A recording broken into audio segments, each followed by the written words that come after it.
Hey guys, it's Brittany here. I'm the 6th grade girls small group leader for Oak Leaf, but I'm super excited that I get to encourage you today. My spiritual gift is actually exhortation, so I love to encourage people, whether it's talking about the clothes that they're wearing and how cute they look, or just kind of bringing my arms around them and saying, hey, how can I encourage you today? And I'm hoping this encourages you. So I have notes right here, so don't mind if I look at my screen. I'm going off of notes, but I will say that we're going to talk about the race of faith today. So in the Christian life, we do run the race of faith. We can see this in Hebrews when the author talks about it, and I'm going to quote a verse here in a second, but it's not something that we strive for just for only one that can receive. Like, we're not the only ones that receive this crown.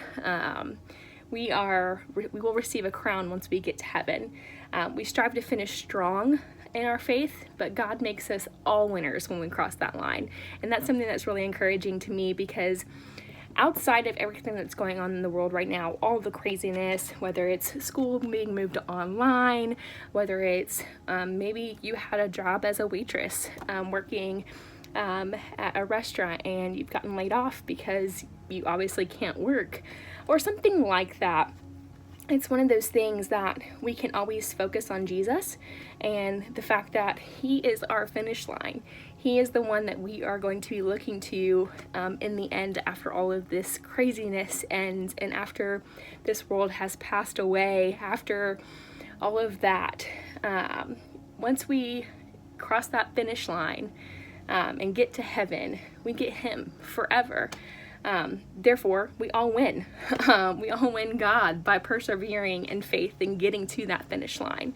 So I want to encourage you that during this crazy time, focus on Him. Focus on the things that are not of this world. We're in it, but we're not of it as Christians. But we, like runners, must lay aside hindrances of our faith, or of our endurance, rather. Hebrews 12:1-3 says this: Therefore, since we are surrounded by so great a cloud of witnesses, let us also lay aside every weight and sin which clings so closely, and let us run with endurance the race that is set before us, looking to Jesus, the founder and perfecter of our faith. I want to go back to that in just a second. Who for the joy that was set before Him endured the cross, despising the shame, and is seated at the right hand of the throne of God. Consider Him who endured from sinners such hostility against Himself, so that you may not grow weary or faint-hearted. These three verses really encourage me. First, we gotta look to Jesus. It says, let us run with endurance the race that is set before us, looking to Jesus, the founder and perfecter of our faith. I think it's important for us to recognize that Jesus is not only the perfecter of our faith, He's not only the one that died on the cross and suffered for us, but He's the founder of it. He was before creation. He is now, will be, but He has always been. That was important for the Hebrew people, because they didn't really recognize, oh wait, Jesus was always there. He was always there before any of this happened. So that's one thing that we have to focus on. He's the perfecter of our faith, who for the joy that was set before Him endured the cross. So the joy that He was looking to in the end, He endured the cross for us. He hated the shame, but He's set at the right hand throne of God now because of what He did for us. Consider Him, so always think on Him. So the word consider is to think upon, or to meditate on. So consider Him who endured from sinners such hostility against Himself. The things that the people that were against Him did were absolutely crazy. It just reminds me of all the times that are kind of going on now. Think about the Christians that are persecuted because we follow Christ. Think about the ones that while we get to go to church, while we get to worship Him freely in our country, not many countries are like that. And I'm very thankful to be a part of the United States where we can do that. But there was such hostility against Jesus, that we have to consider that when we are looking to him. We have to consider, oh, he knows what we've been through. He knows what we're going to go through. I don't think the coronavirus is anything new to God.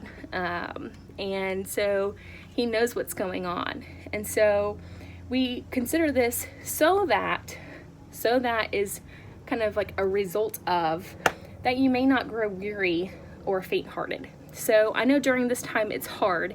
It's hard to say, okay, Jesus, how are you good? How are you good through all of this craziness that's going on with the coronavirus?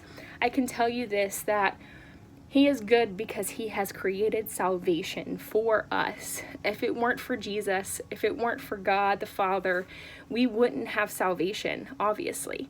And so the fact that Jesus endured everything that you can imagine, we have the opportunity not to grow weary, not to be faint-hearted. So think about this. Talking about enduring the race. Runners not only nourish their body and recover well, but they also work hard to build endurance. So for me, back when I was running, obviously it was hard at first. It was hard to run a mile by myself without stopping, but it was something that I could grow up to. Didn't get all the way to the mile, but it was something that I had to build endurance to. So they endure long runs, they do speed workouts, they lift weights, they stretch, they push through the pain. Likewise, as Christians, we work hard to strengthen our faith, to endure the race of faith. We have to seek him daily in his word and in prayer. We must seek fellowship among other believers and let our fellow church members encourage us in the faith. And so I know right now it's kind of hard to kind of feel other church believers out, or other believers within our church members out, and have them encourage you. But in this time, let your small group leader encourage you. Let Pastor Vaughn or Pastor Trey, Pastor Joel, they will encourage you like no other. Encourage others. You be an encouragement and a light to your fellow small group members. A lot of us are going through a lot of hard times. I believe it too. I know what it's like. And so it's one of those things where we have to endure this race. And I will say one last thing about this. We have to welcome, rebuke, and embrace trials. Right now, this is probably a trial and a tribulation for you. We don't know what is going to happen. We don't know anything. A lot is in the unknown right now. But we have to embrace that, because it's going to happen. It's not something that Jesus said, oh, just because you're a believer of me, oh, all your worries and troubles are going to go away. No, he didn't say that. So it's one of those things, we must seek him daily in his word, whether it's in the morning or on your lunchtime or right after you're done with school at night. Get in his word daily. And talk with God. Prayer is really important. Prayer is our communication with God. And it's one of those things, if we don't communicate with him, what kind of relationship would that be? Take it, for example, of your parents. If you aren't in communication with your parents, or even your friends, for example, if you're not in communication with them, what kind of relationship would there be? Take that communication into God.